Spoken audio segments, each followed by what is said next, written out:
বিসমিল্লাহির রহমানির রহিম। আসসালামু আলাইকুম রহমতুল্লাহ।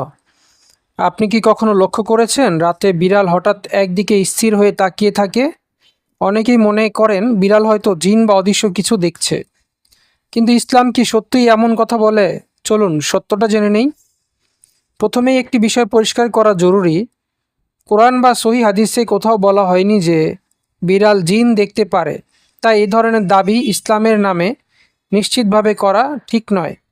তবে রসুল্লাহ সাল্লাহ সাল্লাম রাতে কুকুরের ঘেউ ঘেউ ও গাধার ডাক সম্পর্কে আল্লাহর কাছে আশ্রয় চাইতে বলেছেন, কিন্তু বিড়াল সম্পর্কে এমন কোনো সহি বর্ণনা নেই। তাহলে বিড়াল কেন তাকিয়ে থাকে? বিড়ালের রাতের দৃষ্টিশক্তি মানুষের তুলনায় অনেক বেশি উন্নত। তারা ক্ষুদ্র নড়াচড়া, হালকা শব্দ বা অল্প আলোতেও এমন কিছু লক্ষ্য করতে পারে যা আমরা সহজে বুঝতে পারি না। তাই অনেক সময় মনে হয় বিড়াল যেন অদৃশ্য কিছু দেখছে। মুসলিম হিসেবে আমাদের করণীয় হলো, যে বিষয়ে কোরআন ও সহিহ হাদিসে প্রমাণ নেই সেই বিষয়ে নিশ্চিত দাবি না করা। আল্লাহ আমাদেরকে সহি জ্ঞান অর্জনের তৌফিক দান করুন।